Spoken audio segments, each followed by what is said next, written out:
Genesis 16, Hagar and Ishmael. Now Sarai, Abram's wife, had borne him no children, and she had an Egyptian maidservant whose name was Hagar. So Sarai said to Abram, "See now, the Lord has restrained me from bearing children. Please go in to my maid. Perhaps I shall obtain children by her." And Abram heeded the voice of Sarai. Then Sarai, Abram's wife, took Hagar, her maid, the Egyptian, and gave her to her husband Abram to be his wife, after Abram had dwelt 10 years in the land of Canaan. So he went in to Hagar, and she conceived. And when she saw that she had conceived, her mistress became despised in her eyes. Then Sarai said to Abram, "My wrong be upon you. I gave my maid into your embrace, and when she saw that she had conceived, I became despised in her eyes. The Lord judged between you and me." So Abram said to Sarai, "Indeed, your maid is in your hand. Do to her as you please." And when Sarai dealt harshly with her, she fled from her presence. Now the angel of the Lord found her by a spring of water in the wilderness, by the spring on the way to Shur. And he said, "Hagar, Sarai's maid, where have you come from, and where are you going?" She said, "I am fleeing from the presence of my mistress Sarai." The angel of the Lord said to her, "Return to your mistress and submit yourself under her hand." Then the angel of the Lord said to her, "I will multiply your descendants exceedingly, so that they shall not be counted by multitude." And the angel of the Lord said to her, "Behold, you are with child, and you shall bear a son, and you shall call his name Ishmael, because the Lord has heard your affliction. He shall be a wild man, his hand shall be against every man, and every man's hand against him, and he shall dwell in the presence of all his brethren." Then she called the name of the Lord who spoke to her, "You are the God who sees." For she said, "Have I also here seen him who sees me?" Therefore the well was called Bir Lahai Roi. Observe, it is between Kadesh and Bered. So Hagar bore Abram a son, and Abram named his son, whom Hagar bore, Ishmael.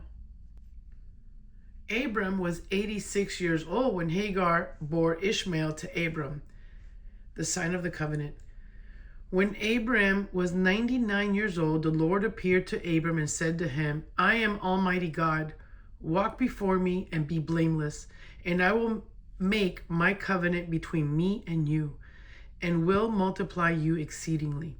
Then Abram fell on his face, and God talked with him, saying, "As for me, behold, my covenant is with you. You shall be a father of many nations. No longer shall your name be called Abram, but your name shall be Abraham. For I have made you a father of many nations.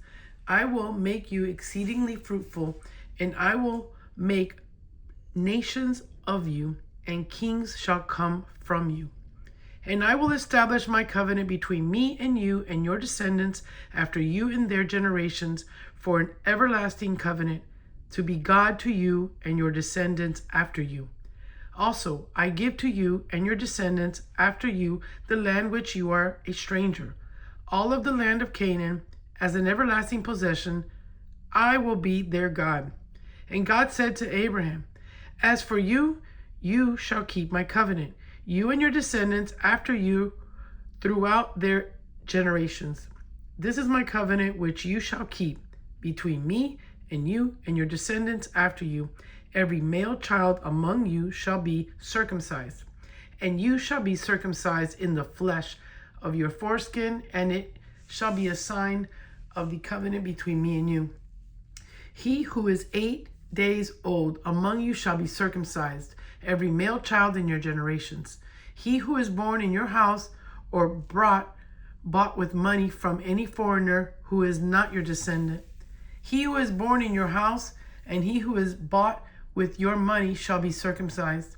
and my covenant shall be in your flesh for an everlasting covenant. And the uncircumcised male child who is not circumcised in the flesh of his foreskin, that person shall be cut off from his people. He has broken my covenant. Then God said to Abraham, as for Sarai your wife, you shall not call her name Sarai, but Sarah shall be her name. And I will bless her, and also give you a son by her. Then I will bless her, and she shall be a mother of nations. Kings of people shall be from her.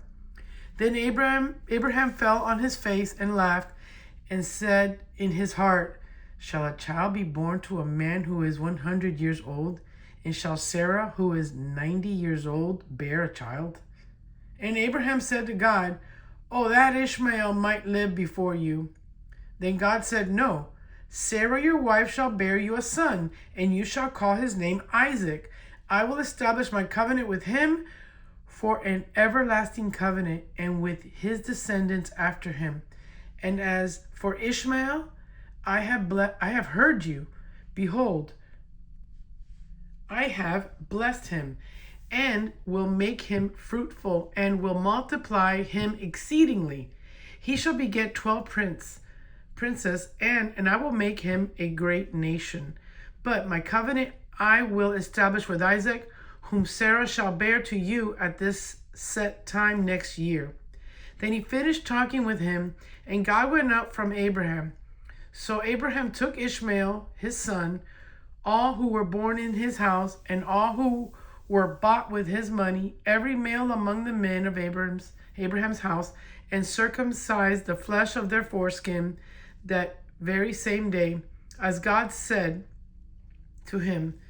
Abraham was 99 years old when he was circumcised in the flesh of his foreskin. And Ishmael, his son, was 13 years old when he was circumcised in the flesh of his foreskin. That very same day, Abraham was circumcised, and his son Ishmael. And all the men of the house, born in the house, or bought with money from a foreigner, were circumcised with him. The son of promise. Then the Lord appeared to him by the terebinth trees of Mamre, as he was sitting in the tent door in the heat of the day. So he lifted his eyes and looked, and behold, 3 men were standing by him. And when he saw them, he ran from the tent door to meet them, and bowed himself to the ground, and said, my Lord, if I have now found favor in your sight, do not pass on by your servant. Please let a little water be brought, and wash your feet, and rest yourselves under the tree. And I bring a morsel of bread, that you may refresh your hearts. After that you may pass by. Inasmuch as you have come to your servant, they said, do as you have said. So Abraham hurried into the tent to Sarah and said, quickly, make ready 3 measures of fine meal, knead it, and make cakes. And Abraham ran to the herd, took a tender and good calf, gave it to a young man, and he hastened to prepare it. So he took butter and milk, the calf which he had prepared, and set it before them, and he stood by them under the tree as they ate. Then they said to him, where is Sarah your wife? So he said, here in the tent. And he said, I will certainly return to you according to the time of life, and behold, Sarah your wife shall have a son. Sarah was listening in the tent door which was behind him. Now Abraham and Sarah were old, well advanced in age, and Sarah had passed the age of childbearing. Therefore Sarah laughed within herself, saying, after I have grown old, shall I have pleasure, my Lord being old also? And the Lord said to Abraham, why did Sarah laugh, saying, shall I surely bear a child, since I'm old? Is anything too hard for the Lord? At the appointed time I will return to you, according to the time of life, and Sarah shall have a son. But Sarah denied it, saying, I did not laugh, for she was afraid. And he said, no, but you did laugh. Abraham intercedes for Sodom. Then the men rose from there and looked toward Sodom, and Abraham went with them to send them on the way. And the Lord said, Shall I hide from Abraham what I'm doing? Since Abraham shall surely become a great and mighty nation, and all the nations of the earth shall be blessed in him. For I have known him in order that he may command his children and his household after him, that they keep the way of the Lord, to do righteousness and justice, that the Lord may bring to Abraham what he has spoken to him. And the Lord said, Because the outcry against Sodom and Gomorrah is great, and because their sin is very grave, I will go down now and see whether they have done altogether according to the outcry against it that has come to me. And if not, I will know. Then the men turned away from there and went toward Sodom, but Abraham still stood before the Lord. And Abraham came near and said, Would you also destroy the righteous with the wicked? Supposedly there were 50 righteous within the city. Would you also destroy the place and not spare it for the 50 righteous that were in it?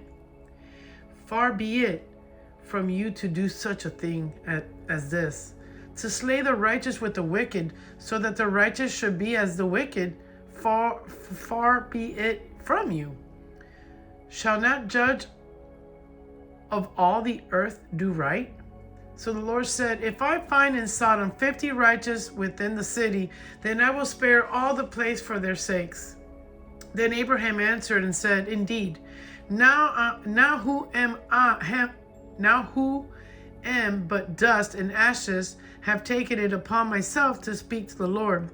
Suppose there were 5 less than 50 righteous, would you destroy all of the city for lack of 5? So he said, If I find there 45, I will not destroy it. And he spoke to him yet again and said, Suppose there should be 40 found there. So he said, I will not do it for the sake of 40. Then he said, Let not the Lord be angry, and I will speak. Suppose 30 should be found there. So he said, I will not do it if I find 30 there. And he said, Indeed, now I have taken it upon myself to speak to the Lord. Suppose 20 should be found there. So he said, I will not destroy it for the sake of 20. Then he said, Let not the Lord be angry, and I will speak. But once more, suppose 10 should be found there. And he said, I will not destroy it for the sake of 10. So the Lord went his way as soon as he had finished speaking with Abraham, and Abraham returned to his place. Today's Psalms 5. A prayer for guidance. To the chief musician with flutes, a psalm of David. Give ear to my words, O Lord. Consider my meditation. Give heed to the voice of my cry, my King and my God. For to you I will pray. My voice you shall hear in the morning, O Lord. In the morning I will direct it to you, and I will look up.